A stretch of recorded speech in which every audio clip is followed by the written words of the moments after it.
The latest SUV in town is here. The segment that gets all of your attention these days gets another value-oriented contender. If you look at Nissan's global portfolio, the much larger Pathfinder SUV has also been named Terrano in some markets. In India, it's a different story. Now, there's no doubt that when you take a look at this car for the very first time, the thought that flashes through your mind is that a huge facelift on the Duster? Well, the proportions, the stance and the overall shape are exactly like the Duster, so you wouldn't be wrong to think that way. But the good news is that unlike the cross-badging we've seen in the past between Renault and Nissan, you know, the Scala and the Sunny and all of that, this one is distinctly different. There's enough that's been done to give the Terrano its own identity, and that's a good thing. Up front is, of course, where you see the biggest change. The front grille, the headlamps, the shape, and the way that they've been done in this twin barrel style. In fact, the squarish sort of appeal of this black surface on the inside is almost like the Xterra, the Pathfinder. It gives you a typical Nissan identity.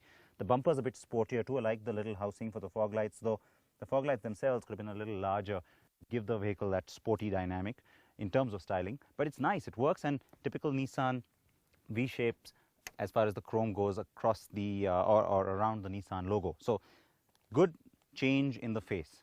Now the hood, the front fender, because of the headlight and its shape, those are new panels. It's just the roof and the rear fender really that's identical to the Dusters. Even the door has been changed because the Duster has somewhat of a curved line coming through it. Here you have a distinct feature line down here which gets nicely accentuated in the top end version because you have this little garnish side skirt, whatever you want to call it, done in silver. So it actually enhances that a little bit.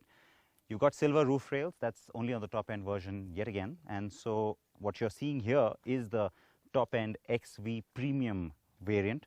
And at the back is where I think you have a significant change again, because the Duster, the thing I liked about its quirky, weird looks, it looked squatty, it looked sort of wide and, you know, looked stretched in a sense at the back. This car, even though it has the same dimensions, doesn't look like that. It looks taller, and that's simply because of the way that the tailgate has been designed and the fact that you have larger lights at the rear. So that's again a distinct enough identity. The car tends to look slimmer and taller, and well, as one of you mentioned to me on Twitter, this part of it almost makes it look a little EcoSport-like. Not so sure about that, but like I said, it looks different from the Duster. And down here again, on the top end version, you have these skid plates in the front and the rear, which again accentuate and enhance just a little bit. So it's a nice, different sort of a look. It will get its own identity on our roads, and I think a lot of people will like it for its styling. The top end also gets a dull metal finish on the exterior rear view mirrors. The 16-inch alloys on the top end XV are pretty cool, finished in two-tone. The regular alloys on the mid-grade are also smart though, and the base variants use steel wheels. And you know what? I do like the Terrano name too. It's butch and kind of apt for an SUV.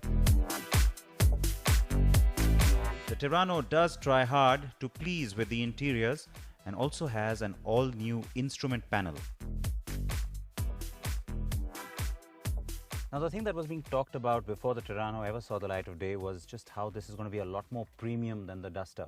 Now, the Duster doesn't do too badly. People like that car anyway. You know how popular it is. But it doesn't exude a sense of being very high-end. But it has a spacious cabin. Now, the cabin, of course, is spacious here too. It's identical. But I haven't really got that instant sense of, wow, this is a lot more premium, a lot more upmarket. Having said that, there are a few things that have been thrown in which I think people will like. Now, this is the top-end version, as you know. And so you get what they're calling this zebra black something wood finish on the doors, and in the center here you have piano black on the console. I would like to have seen the same surface really on both so that it matches, and the mid variants actually have black all over, so I would think that would have worked probably better.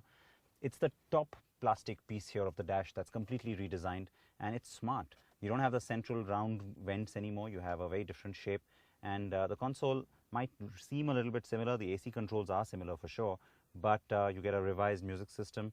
And the overall color palette is slightly tweaked. It is fairly smart, I think. The two-tone works quite well too. And the steering wheel looks a lot smarter. but you don't have steering mounted controls, the ones hidden at the back there behind the Duster's steering wheel. There is apparently an optional accessory that you can get, which includes a touch screen here, which gives you navigation and a clip-on steering control system for the steering wheel. But you don't really see that here because this is, of course, the stock car, which is how it will be available to you. So a little bit of chrome thrown in on the gear shift, and otherwise, the thing about this package which really worked for people, it may not have 3 rows of seats, but it's nice and roomy, fresh, and the legroom, etc. at the back, identical to the Dusters. You also have, of course, this AC vent at the rear, which again really works well for most buyers.